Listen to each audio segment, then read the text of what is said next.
தமிழ்நாடு முதலமைச்சர், கழகத் தலைவர், திராவிட மாடல் நாயகருடைய பிறந்தநாளை முன்னிட்டு நடைபெறுகின்ற இந்த மாபெரும் பொதுக்கூட்டத்திற்கு தலைமையேற்றிருக்கின்ற வேளச்சேரி கிழக்கு பகுதி கழக செயலாளர் அன்பிற்குரிய அண்ணன் துரை கபிலன் அவர்களே, ஜெயக்குமார், கணேஷ்குமார் உள்ளிட்ட கழகத்தின் முன்னோடிகளே, வட்டக்கழக செயலாளர்களே, நிகழ்ச்சியில் எனக்கு முன்பாக உரையாற்றி அமர்ந்திருக்கின்ற மாவட்ட கழக செயலாளரும் மருத்துவம் மற்றும் மக்கள் நல்வாழ்வுத்துறை அமைச்சர் மாண்புமிகு தமிழ்நாடு முதலமைச்சர் அவர்களால் மாரத்தான் அமைச்சர் என்று பாராட்டு பெறுகின்ற எனது அன்பிற்கும் பாசத்திற்கும் அண்ணன் மாசு அவர்களே, இறுதியாக விழா பேருரை நிகழ்த்த இருக்கின்ற திராவிட இயக்கத்தின் போர் முரசு நாவுக்கரசர் அன்பிற்குரிய அண்ணன் நாஞ்சில் சம்பத் அவர்களே, விழாவில் கலந்து கொண்டு சிறப்பித்துக் கொண்டிருக்கின்ற நாடாளுமன்ற உறுப்பினர் அன்பிற்குரிய அக்கா தமிழச்சி தங்கபாண்டியன் அவர்களே, நிகழ்ச்சியில் பங்கேற்று சிறப்பித்துக் கொண்டிருக்கின்ற சட்டமன்ற உறுப்பினர்கள் அன்பிற்குரிய அண்ணன் அரவிந்த் ரமேஷ் அவர்களே, பிரபாகர் ராஜா அவர்களே, அன்பிற்குரிய அண்ணன் சைதை குணசேகரன் அவர்களே, மற்றும் நிகழ்ச்சியில் பங்கேற்றிருக்கின்ற கழகத்தின் பல்வேறு நிலை பொறுப்பாளர்களே, பெரும் திரளாக கலந்து கொண்டிருக்கின்ற சகோதரிகளே, உங்கள் அத்தனை பேருக்கும் அன்பு கலந்த வணக்கத்தை தெரிவித்துக் கொள்கிறேன். மாண்புமிகு முதலமைச்சர் அவருடைய பிறந்த நாளை பெருமளவில் மகளிர் திரண்டிருக்கின்ற இந்த நாளில் மிக குறிப்பாக மகளிர் தின, உலக மகளிர் தின இந்த நாளில் நாங்கள் எல்லாம் கலந்து கொள்வதிலே பெருமை அடைகின்றோம். உலக மகளிர் தினம் இன்றைக்கு உலகம் முழுவதும் கொண்டாடப்பட்டாலும் அது உண்மையில் கொண்டாடப்படுவது தமிழகத்தில்தான் என்று சொல்லுகின்ற அளவிற்கு நம்முடைய மாண்புமிகு தமிழ்நாடு முதலமைச்சர்களுடைய ஆட்சி மகளிருக்கான ஒரு பொற்கால ஆட்சியாக நடந்து கொண்டிருக்கிறது. என்னுடைய போக்குவரத்து துறையின் மூலமாக நிகழ்த்தப்படுகின்ற விடியல் பயணத்தின் சாதனைகளை நம்முடைய மாண்புமிகு அமைச்சர் அண்ணன் மாசு அவர்கள் எடுத்து கூறினார்கள். இந்தியாவில் எந்த மாநிலத்திலும் இந்த திட்டம் அமலில் இல்லாத நேரத்தில் யாருக்கும் உதித்திராத அந்த சிந்தனை நம்முடைய முதலமைச்சருக்கு தான் உதித்தது. மகளிருக்கு இந்த அரசு நகர பேருந்துகளிலே கட்டணமில்லாமல் பயணம் செய்கின்ற அந்த இலவச பயணத்தை வாய்ப்பு வழங்கினால் அவருடைய வாழ்க்கையில் ஒரு மிகப்பெரிய முன்னேற்றம் வரும், பொருளாதார மறுமலர்ச்சி வரும் என்ற அந்த சிந்தனை அவருக்கு தான் வாய்த்தது. அதனால் தேர்தலுக்கு முன்பாக அந்த அறிவிப்பை தேர்தல் வெற்றி பெற்ற அடுத்த நிமிடம் நடைமுறைக்கு கொண்டு வந்து இன்றைக்கு பெண்களுடைய வாழ்க்கையில் ஒரு மிகப்பெரிய மறுமலர்ச்சியை கொண்டு வந்திருக்கின்றார்கள். அதே போலதான் தலைவர் கலைஞர் அவர்கள் பெயரிலே மகளிர் உரிமை தொகை திட்டம், யாருக்கும் உதித்திராத சிந்தனை. மகளிர் இல்லத்தரசியாக வீட்டில் இருப்பவர்கள், ஆனால் யார் கேட்டாலும் வீட்டிலே இருக்கிறார்கள் என்று சொல்கின்ற அந்த நிலை இல்லை. அவர்கள்தான் குடும்பத்தை நடத்துகிறவர்கள். எனவே அவர்களுக்கு இந்த உரிமை தொகை வழங்கப்பட வேண்டும். இது உரிமையான தொகை, அதனால் இது உரிமை தொகை, உதவித்தொகை அல்ல என்று அதை முரசு கொட்டி சொன்னவர் நம்முடைய முதலமைச்சர். அப்படி சொன்ன நேரத்தில் அதை கிண்டல் செய்தவர்கள் பாரதிய ஜனதா கட்சியினர். ஏதோ தேர்தலுக்காக இந்த திட்டத்தை அறிவிக்கிறார், தேர்தலுக்கு வாக்கு பெறுவதற்காக அறிவிக்கிறார் என்று சொன்னார்கள். ஆனால் இன்றைக்கு மகளிர் வாழ்விலே ஏற்பட்டிருக்கின்ற ஒரு புரட்சி என்பது பெண்களுடைய வாயாலேயே பல்வேறு நிகழ்ச்சிகளில் இந்த திட்டத்தின் மூலமாக கிடைத்திருக்கின்ற அந்த பயனை எடுத்து கூறுகின்ற பொழுது இப்பொழுது மெல்ல மெல்ல பாரதிய ஜனதா கட்சியும் உணர்ந்திருக்கிறது. உணர்ந்ததோடு மாத்திரமல்ல, எந்த திட்டத்தை கிண்டலடித்தார்களோ இன்றைக்கு அவர்கள் நம்முடைய முதலமைச்சர் வழியிலே அவர்கள் ஆளுகின்ற மாநிலங்களில் இந்த திட்டத்தை அமல்படுத்திக் கொண்டிருக்கின்றார்கள். முதலில் அவர்கள் ஆளுகின்ற மத்திய பிரதேச மாநிலத்தில் அமல்படுத்தினார்கள், அடுத்து மகாராஷ்டிராவில் அமல்படுத்தினார்கள். இப்படி ஒவ்வொரு மாநிலம் அவர்களுக்கு தேர்தல் வருகின்ற பொழுதெல்லாம் இந்த திட்டத்தை அமல்படுத்தி எந்த திட்டத்தை கிண்டலடித்தார்களோ, எந்த முதலமைச்சரை கிண்டடித்தார்களோ அவர் வழியிலே அவர் அறிவித்த திட்டத்தை இன்றைக்கு செயல்படுத்தி கொண்டிருக்கின்றார்கள். இப்படி இந்தியாவிற்கு வழிகாட்டுகின்ற ஒரு முதலமைச்சர். ஏழை மகளிர் குடும்பத்தில் இருக்கின்ற பெண் பிள்ளைகள் படிக்காமல் இருந்துவிடக்கூடாது, அவர்கள் படித்திட வேண்டும் என்பதற்காக புதுமை பெண் திட்டத்தை கொண்டு வந்தார். இதை கல்லூரிக்கு போனால் ஏற்கனவே இருந்ததை விட 30-35% பெண்களுடைய சேர்க்கை அதிகரித்திருக்கிறது. அந்த சேர்க்கை அதிகரிக்கிறதுடைய பலன் நாங்கள் தான் நேரடியாக அனுபவிக்கிறோம் போக்குவரத்து துறையில். எப்படின்னு கேட்கலாம். இதுவரைக்கும் கல்லூரிக்கு போகின்ற குழந்தைகளுக்கு பேருந்தில் இலவச பயணம் இருந்தது. இந்த திட்டத்தை அறிவித்த பிறகு கல்லூரிகளுக்கு போகின்ற பேருந்துகளுடைய எண்ணிக்கை போதவில்லை. திடீரென்று இன்னும் கூடுதலாக பயணிக்கிறார்கள், இன்னும் கூடுதல் பேருந்து தேவை என்கின்ற அந்த கோரிக்கை வர வர நாங்களும் அதற்கேற்ப பல்வேறு வழித்தடங்களில் மாற்றங்களை செய்து விட்டபொழுதுதான் தெரிந்தது கல்லூரிகளில் இப்பொழுது பெண் குழந்தைகளுடைய சேர்க்கை அதிகரித்திருக்கிறது. இதற்கு காரணம் நம்முடைய முதலமைச்சர் தான். இதோடைய நிலைமை என்னன்னா, எழுதி வச்சிங்க, இன்னொரு 5 வருடம் கழித்து நீங்கள் எந்த வீட்டுக்கு போனாலும் அந்த வீட்டில் இருக்கின்ற பெண் குழந்தைய நீ என்ன படிச்சிருன்னு கேட்டால், நான் காலேஜில் படிச்சிருக்கேன், பிஏ படிச்சிருக்கேன், பிஎஸ்சி படிச்சிருக்கேன், பிஇ படிச்சிருக்கேன், எம்பிபிஎஸ் படிச்சிருக்கேன்ற அளவிற்கு சொல்ல வரக்கூடிய ஒரு சூழல் ஏற்படும். ஏன்னா யாருடைய குடும்பத்திலும் அவருடைய பெற்றோருடைய வறுமையின் காரணமாக அந்த பிள்ளைகள் படிக்காமல் இருந்துவிடக்கூடாது என்றுதான் அந்த திட்டத்தை கொண்டு வந்திருக்கின்றார். இப்போ வந்திருக்கின்ற சகோதரிகள் நீங்கள்லாம் இவ்வளோ பேர் இருக்கீங்க, எவ்வளோ பேர் காலேஜில் போய் இப்போ படிச்சிருப்பீங்கன்னு கை தூக்குங்கன்னா தூக்க சொல்லலாம், சங்கடம் வந்துடக்கூடாதுன்னு சொல்லாமல் இருக்கிறேன். ஒரு 20% பேர் தான் நீங்கள் நிச்சயமாக கல்லூரி போயிருப்பாங்க. மீதி வயதில் மூத்தவர்கள் கல்லூரிக்கு போயிருக்கக்கூடிய வாய்ப்பு இருக்காது. ஒன்று படிக்க வைக்க வேணாம், திருமணம் செய்து வைத்திடலாம் அப்படின்னு குடும்பத்திலே முடிவெடுத்திருக்கலாம். இன்னொன்று, குடும்பத்தின் பொருளாதார சூழல் காரணமாக படிக்க வைக்காமல் இருந்த நிலை இருந்திருக்கும். ஆனால் அந்த நிலையை இன்றைக்கு நம்முடைய முதலமைச்சர் மாற்றி இருக்கின்றார். இந்தியாவில் எதிர்காலத்தில் இன்னொரு 5 வருடம் கழித்து எந்த மாநிலத்தில் அதிகம் படித்தவர்கள் முழுமையாக இருக்கிறார்கள் கேட்டால் தமிழ்நாடு என்று சொல்லுகின்ற அளவிற்கு இந்த புதுமை பெண் திட்டமும் தமிழ் புதல்வன் திட்டமும் ஒரு மிகப்பெரிய மாற்றத்தை கொண்டு வர இருக்கிறது. எனவே அப்படிப்பட்ட முதலமைச்சருடைய பிறந்தநாளை நாம் இன்றைக்கு கொண்டாடி கொண்டிருக்கின்றோம்.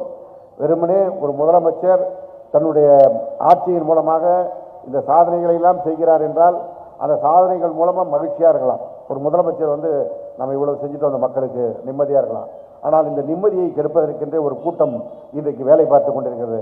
ஆனால் நம்முடைய பெருமதிப்பிற்குரிய அண்ணன் மாசு அவர்கள் சொன்னார்களே, இன்றைக்கு ஒன்றிய அரசு, மோடி தலைமையிலான அரசு நமக்கு எவ்வளவு இடைஞ்சல்களை கொடுக்கிறது என்பதை நீங்கள் தினந்தோறும் பார்த்து கொண்டிருக்கிறீர்கள். நம்ம வீட்டில் நம்ம வரிப்பணம், நம்ம பையிலேருந்து கொடுக்கிற வரிப்பணம், அந்த வரிப்பணத்தில் ஒன்றிய அரசு வசூல் செய்த பிறகு நமக்கான பங்கை கொடுக்கணும். அதுதான் முறை. ஆனால் என்ன நடக்கிறது? நம்ம டீ குடித்தா அதில் ஜிஎஸ்டி போடுறான், நம்ம ஹோட்டலில் சாப்பிட்டா அதில் ஜிஎஸ்டி போடுறான், அதை சென்ட்ரல் ஜிஎஸ்டி நம்ம பணத்தை எடுத்துகிட்டு போயிடுறான். நம்ம கொடுக்க வேண்டிய பணத்தை கொடுக்குறானா? இல்லை. நம்ம ₹1 வரி கொடுத்தோம்னா நமக்கு அவன் திருப்பி கொடுக்குற பணம் 29 காசு தான் தமிழ்நாட்டிற்கு. இதுவே உத்தரப்பிரதேசத்திற்கு ₹2,000 கொடுக்குறான். பீகார் மாநிலத்திற்கு ₹1 வரி பணம் அவன் கொடுத்தா ₹7 திருப்பி கொடுக்குறான். என்ன காரணம்? அந்த உத்தரப்பிரதேசம், பீகார், மத்திய பிரதேசம், மகாராஷ்டிரா, ராஜஸ்தான் இவைகளை மாத்திரம் வைத்துக்கொண்டு எதிர்காலத்திலே ஆட்சிக்கு வந்து விடலாம் என்ற ஒரு திட்டத்தோடு அதற்கு தான் இந்த தொகுதி மறுசீரமைப்பு கொண்டு வந்து இன்றைக்கு நம்ம எல்லாம் ஏமாற்றி அவர்கள் மீண்டும் ஆள துடித்துக் கொண்டிருக்கிறார்கள். அதைத்தான் எதிர்த்து நம்முடைய முதலமைச்சர் இன்றைக்கு போர்க்குரல் எழுப்பிக் கொண்டிருக்கிறார். இந்தியாவில் இந்த மோடி ஆட்சினா சாதாரண ஆட்சி அல்ல, ஒரு ஏகாதிபத்திய மனப்பான்மையோடு நடைபெறுகின்ற ஆட்சி, எல்லோரையும் அடக்குமுறையிலே கையாள வேண்டும் என்று நினைக்கிற ஆட்சி. அந்த ஆட்சியை எதிர்த்து நெஞ்சுரத்தோடு நின்று கொள்கை வழியிலே எதிர்த்து நிற்கின்ற முதலமைச்சர் என்றால் இந்தியாவிலே நம்முடைய முதலமைச்சர் தான் இன்றைக்கு கொள்கை ரீதியாக அவர்களை எதிர்த்து நிற்கின்ற முதலமைச்சராக இருக்கிறார். பல்வேறு மாநிலங்களில் இருக்கின்ற முதலமைச்சர்கள் மோடிக்கு எதிரியாக இருக்கலாம். காரணம், அந்த மாநிலத்தில் ஆளுகின்றவர்களுக்கும் எதிரிலே மோடியுடைய பாஜக கட்சிக்கு தான் போட்டி இருக்கும். இங்கே பிஜேபி என்ன நிலைமையில் இருக்குன்னு உங்களுக்கு தெரியும். நோட்டாவுக்கு கீழே இருக்கிற கட்சி தான் பிஜேபி. இன்னும் சொல்லப்போனால் மிஸ்டுகாலில் உறுப்பினர் சேர்க்கிற அளவில் தான் ஒரு கட்சியாக வருகிறான். ஆனால் அவர்களை எதிர்த்து அவர்களிடத்தில் இருக்கின்ற அதிகார குவியலை வைத்துக் கொண்டு நம்மை மிரட்டினாலும் அதற்கு அஞ்சாமல் குரல் கொடுக்கின்ற முதலமைச்சராக, அஞ்சாத வீரனாக இருக்கின்றவர் நம்முடைய முதலமைச்சர் தான். அதனால தான் நம்மை கண்டால் அவர்களுக்கு எரிச்சலாக இருக்கிறது. இங்கே நின்றுட்டு அமித்ஷா நம்முடைய ஆட்சியை குறை சொல்கிறார். எந்த அமித்ஷா எந்த மாநிலத்தை சேர்ந்தவர்? குஜராத் மாநிலத்தை சேர்ந்தவர். குஜராத் மாநிலத்திலே மோடி முதலமைச்சராக இருந்தபொழுது அமித்ஷா அங்கே உள்துறை அமைச்சர். அங்கே இருக்கிற போலீஸ் துறைக்கு அவர் தான் கட்டுப்பாடு, அந்த ஆள் தான். இன்றைக்கும் இந்தியாவின் உள்துறை அமைச்சர் யார்? அமித்ஷா. இந்தியாவினுடைய பாதுகாப்புக்கு பொறுப்பு அந்த அமித்ஷா தான். ஆனால் இந்தியாவில் புழங்குகின்ற போதைப் பொருள் வெளிநாட்டிலேருந்து எந்த வழியாக வருதுன்னா குஜராத்தில் இருக்கின்ற துறைமுகத்தின் வழியாகத்தான் இன்றைக்கும் இந்தியா முழுவதற்கும் போதைப் பொருள் வருகிறது. அப்படிப்பட்ட ஒரு தன் முதுகில் இருக்கிற அழுக்க கூட பார்க்காம இன்னைக்கு நம்மை பார்த்து விமர்சனம் செய்கின்ற அளவிற்கு இந்த அமித்ஷாவுடைய நிலை இருக்கிறது. 2 நாளைக்கு முன்னாடி கலைஞர் டிவியில் ஒரு விவாத நிகழ்ச்சி. அந்த விவாத நிகழ்ச்சியில் சந்தோஷ் திவாரின்னு பீகாரை சேர்ந்த ஒரு மாணவன் பேசுகிறான். நான் பீகாரில் இப்போ +2 வரைக்கும் படித்தேன். தமிழ்நாட்டுக்கு வந்த பிறகு இங்கே கிடைக்கின்ற கல்வியை பார்த்தவுடன் படிக்க வேண்டும் என்று ஆசை வந்தது. பிஏ படித்தேன்.